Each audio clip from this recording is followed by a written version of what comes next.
The Sonoran Desert has many unique and interesting plants.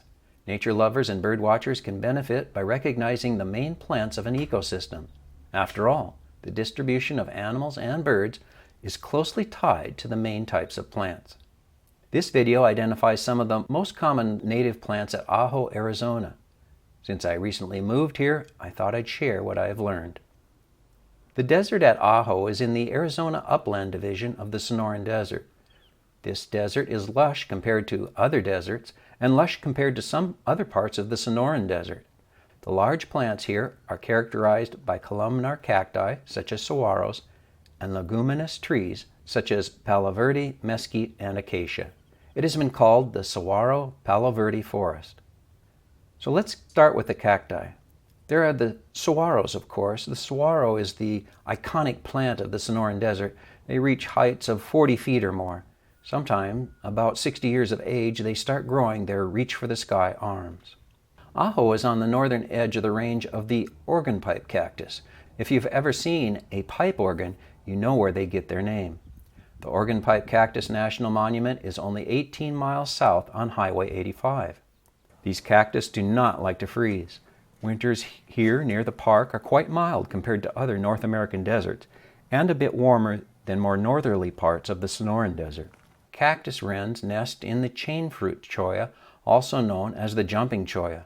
These cacti easily drop the tips of their branches, all armed with innumerable barbed hooks. When they are finally removed from their unwilling and unhappy hosts, these balls of thorns may grow roots and establish a new plant. That is their primary means of reproduction, even though they do flower. Another similar cactus is the buckhorn cholla. It is more stick-like.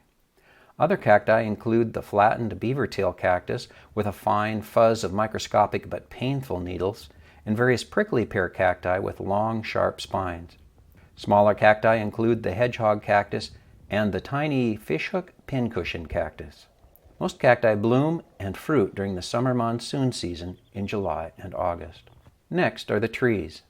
The typical tree of the desert is the palo verde. It has chlorophyll in the bark. Its trunk and branches are therefore green. It makes the palo verde easy to identify. The foothill palo verde has tiny leaves to hold moisture back from the unrelenting sun. The other tree here on the slopes is the desert ironwood. The dense dark wood sinks in water and makes for beautifully carved artwork. Lower down, lining the dry washes that wind across the flats, are the trees velvet mesquite, catclaw, and whitethorn acacia. All these trees are in the pea family. They produce seed pods that are edible for both humans and wildlife. And as you can tell by their names, they all have thorns. These trees also host mistletoe. The berries are a favorite of many birds, especially phainopeplas. The stony ground on the slopes is interrupted by isolated bushes. Creosote bushes make their way up the slopes.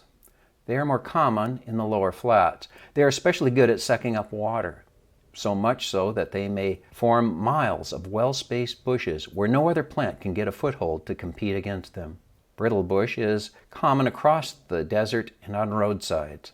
The leaves are pale gray or whitish. Yellow flowers stick out 10 inches or so from the main plant on a single straw-like stem. A similar bush is the triangle leaf bursage. The spiny stick-like plant here is the ocotillo. Many people think it is some type of cactus, but it is not. It has fire-red blossoms at the tip in spring. It has chlorophyll in its stems. It only grows leaves after ample rain, any time of year.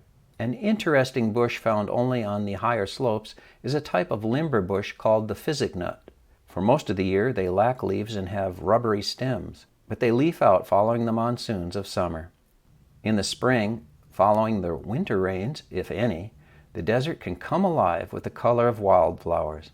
And if it was a good monsoon season, the desert will be carpeted in knee-high green grass and other annuals in the fall. For most of the year, though, the ground between bushes is bare. There are over 2,000 species of plants in the Sonoran Desert. I use the free app Seek from iNaturalist to identify plants, butterflies, snakes, bugs, and more. See the link in the description to this and other resources. Thank you for watching.